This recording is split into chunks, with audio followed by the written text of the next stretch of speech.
तो product of vector में एक जो डॉट प्रोडक्ट था, अब एक क्रॉस प्रोडक्ट है ना। तो एक्स वेक्टर और cross product of Y vector, ठीक है, ये इक्वल टू बाय डेफिनेशन होता है mod X mod Y sine theta, और साथ में एक यूनिट वेक्टर आता है, यूनिट वेक्टर। तो x क्रॉस y का ये डेफिनेशन है, डेफिनेशन को हम क्वेश्चन नहीं कर सकते, ये है डेफिनेशन तो है। ये डॉट प्रोडक्ट से कैसे डिफरेंट है? अगर आप डॉट प्रोडक्ट में जाओगे तो डॉट प्रोडक्ट आपका ये था mod x mod y into cos theta, यहाँ पे कोई यूनिट वेक्टर नहीं आता था। Yes sir. तो डॉट प्रोडक्ट का जो आउटपुट है, ये पूरा output is a scalar quantity, it is not a vector quantity. जबकि जिसका डॉट ले रहे हैं वो दोनों वेक्टर है, वेक्टर का डॉट बट स्केलर क्वांटिटी है। इस वजह से डॉट प्रोडक्ट को कुछ लोग स्केलर प्रोडक्ट भी कहते हैं। Dot product is also known as scalar product. Why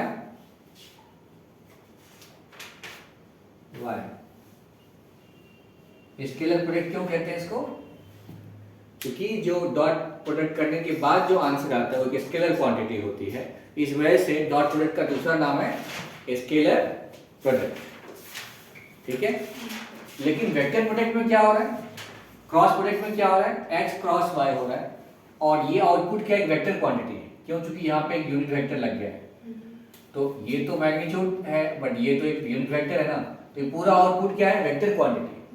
तो therefore cross product is also known as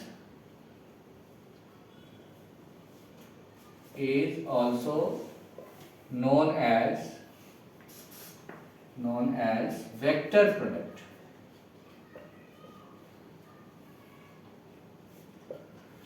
cross product को वेक्टर प्रोडक्ट भी कहते हैं क्योंकि इसका आउटपुट जो होता है एक वेक्टर क्वांटिटी होती है।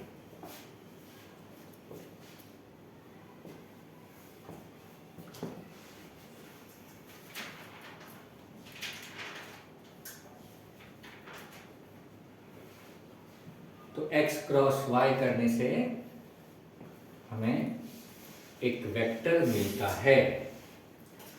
अब यहाँ पे मॉड x क्या है, we know that what is mod y, what is sin theta, theta is the angle between x and y, तो sin theta आ जाएगा। what is n वेक्टर, ये बहुत इंपॉर्टेंट है, इस n वेक्टर को समझो, ये 12 मैथ्स में भी होगा क्लास 12 में।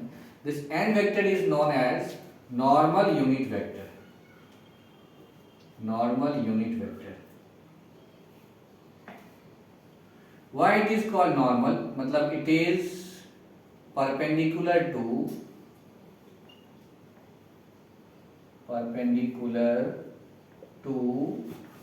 both of the vector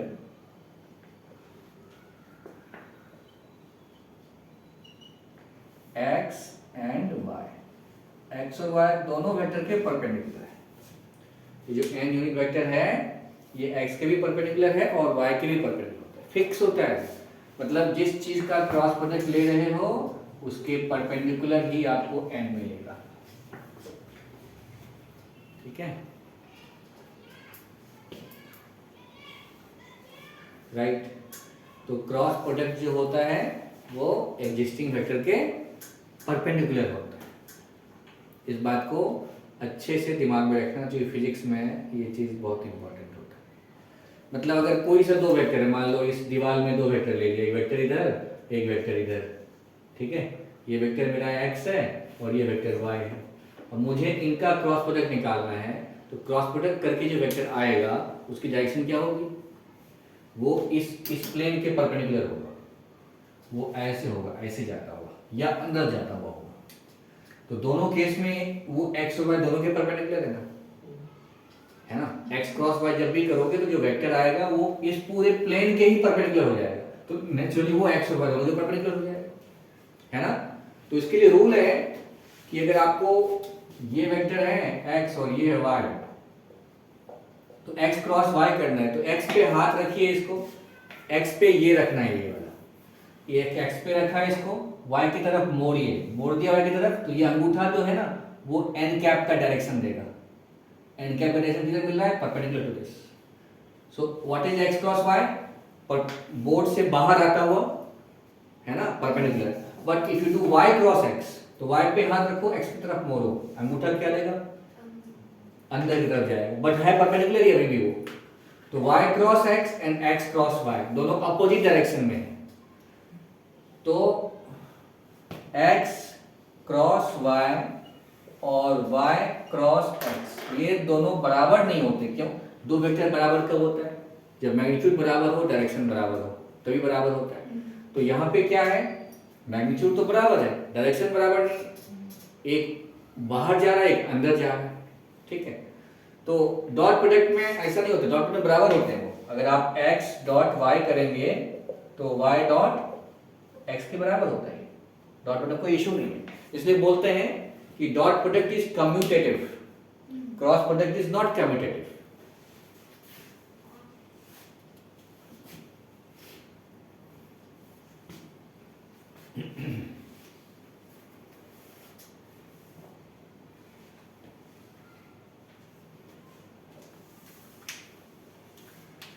ठीक है, तो जब भी आप दो वेक्टर का क्रॉस प्रोडक्ट करेंगे तो आपको हमेशा एक परपेंडिकुलर वेक्टर मिलता है, ऑलवेज।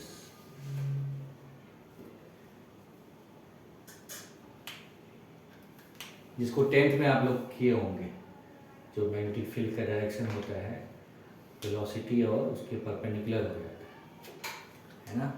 तो इसी वजह से होता है, क्रॉस प्रोडक्ट की वजह से। तो x क्रॉस y की बात समझ में आ गई आप लोगों को। अब यहाँ पे एक बात और आप जान लीजिए कि अगर हम a क्रॉस b लिख रहे हैं और कोई इसे माइनस b क्रॉस a लिख रहा है तो वो भी इक्वल है, क्योंकि a cross b cross a के साथ माइनस लगा दिया तब ये बराबर हो जाएंगे, है ना। क्योंकि b क्रॉस a का डायरेक्शन उल्टा था, उसमें माइनस साइन डाल दिया, डायरेक्शन जस्ट अपोजिट हो गया, है ना।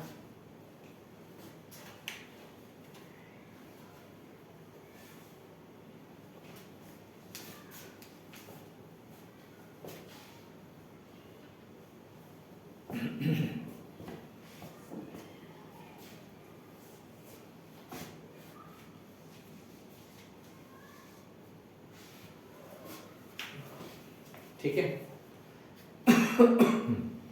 अब बताइए इस हिसाब से अगर हम x vector cross x vector करें तो वैल्यू क्या होगा? अगर x vector cross x vector करें, हम यहाँ लिखते हैं आपको x vector cross x vector, तो आप ये लगा लीजिए फार्मूला। तो मॉड ऑफ x फिर mod of x into sine of इनके बीच का एंगल, तो मॉड x का स्क्वायर।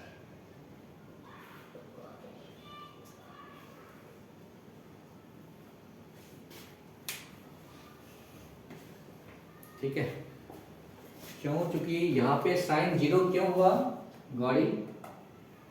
0 डिग्री क्यों आ गया? सेम डायरेक्शन है, दोनों वेक्टर सेम है, इनके बीच का एंगल तो हमेशा 0 ही होगा।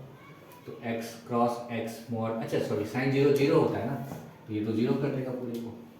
मॉड x इंटू 0 कितना हो गया? 0 हो जाएगा। तो x क्रॉस x हमारा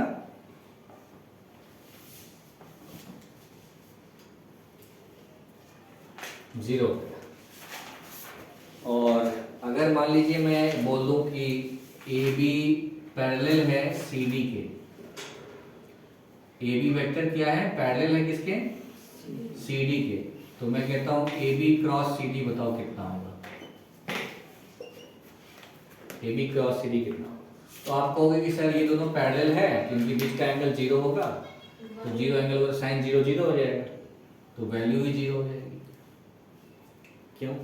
क्योंकि mod A B mod C D यहाँ लिखोगे इंटू साइन ऑफ थीटा, तो थीटा क्या है आपका?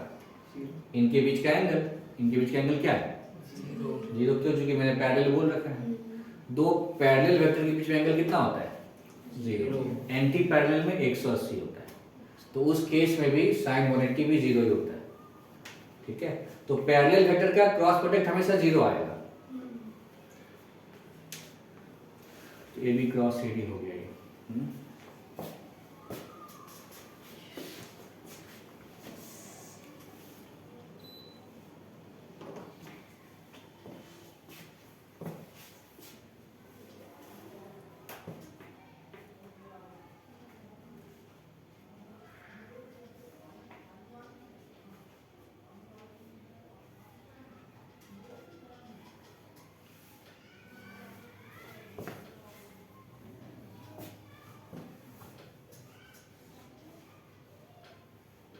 राइट।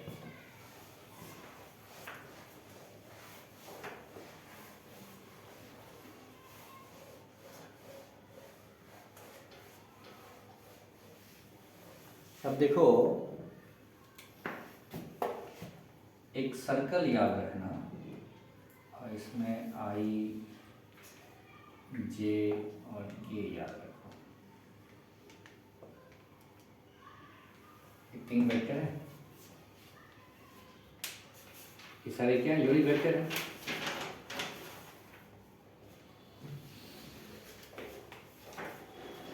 अच्छा आप लोग बताओ, अगर आई क्रॉस जे करेंगे तो क्या मिलेगा? 0 आई क्रॉस जे करेंगे 0 सोचो,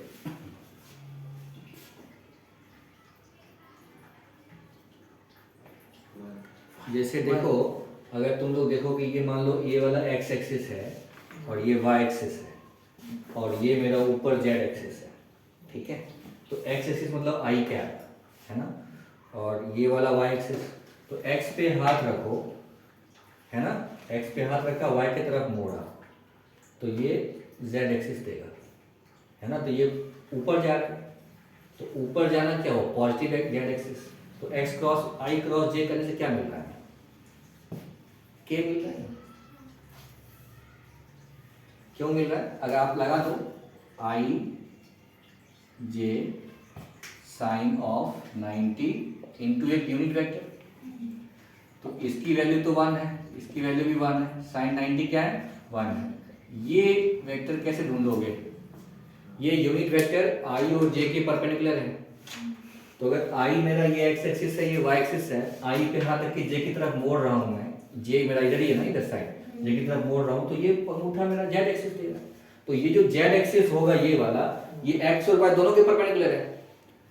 तो ये जो यूनिट वेक्टर है उसका डायरेक्शन क्या हो गया? के हो। तो इसलिए आई क्रॉस जे जो है वो क्या होता है? के होता है।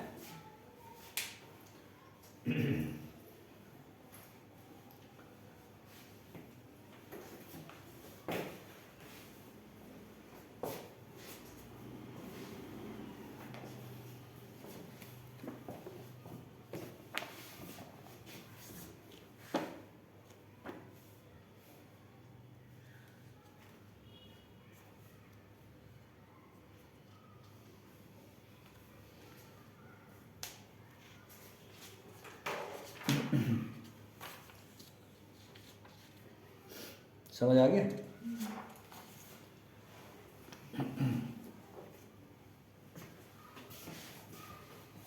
तो अब ये सारी चीजें हम याद करते रहेंगे तो समय लगेगा। एग्जाम से बोला पता चला आप यहाँ जाके ऐसे से हाथ घुमा रहे हैं तो कोई कहेगा क्या कर रहा है ना।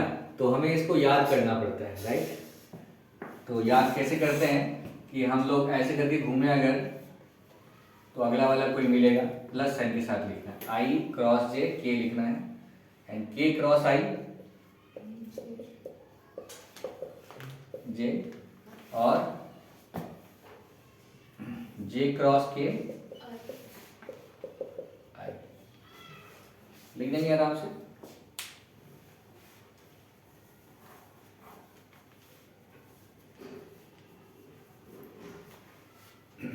अगर आप ऐसे करके चलते हैं ना क्लॉकवाइज, तो आपको ये पॉजिटिव मिलता है।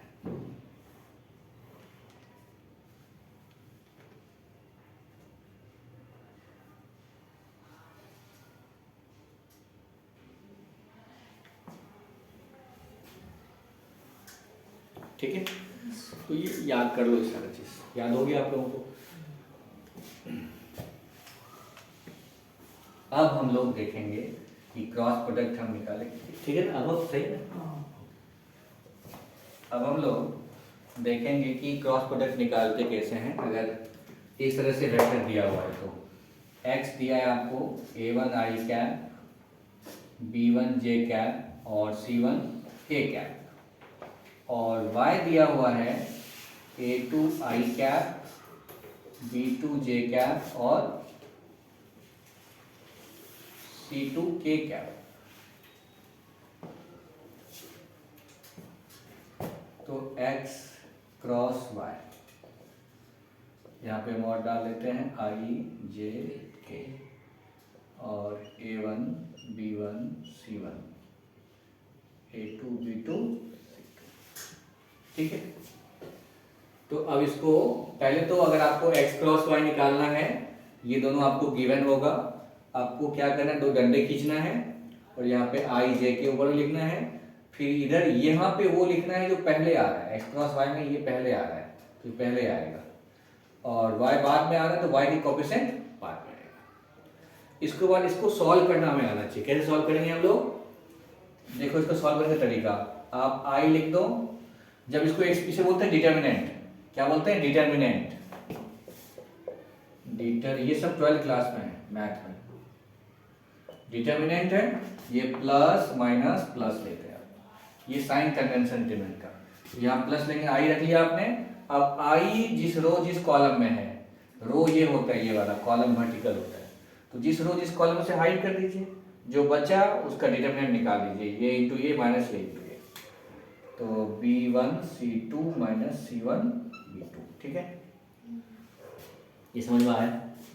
फिर j का साइन माइनस है तो माइनस j लिख दीजिए। अब j किस रो किस कॉलम से हाइड कर दीजिए, ये हाइड हो गया, ठीक है, जो बचा ये इंटू ये माइनस ये इंटू ये लिख दीजिए, A1 C2 minus C1 A2, और फिर k लिखिए, यहाँ पे k का साइन क्या है, प्लस है। अब ये वाला हाइड कर दीजिए, k जिधर है जिस रो जिस कॉलम में, तो ये बच गया आपका, है ना, तो इसको लिखिए A1 B2 minus B1 B2, तो ये हो गया डिटरमिनेंट को आपने एक्सपेंड कर दिया, तो ये क्रॉस प्रोडक्ट इनका यही हो गया, है ना। इस पे खूब क्वेश्चन आता है।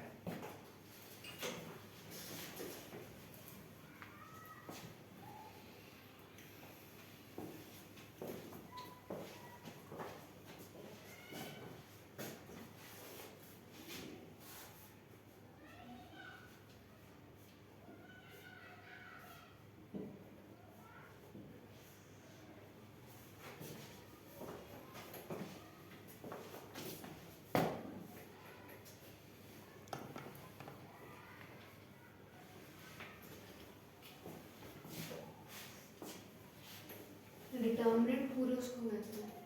हाँ, इस पूरा जो चीज है ना इसको डिटरमिनेंट कहते हैं।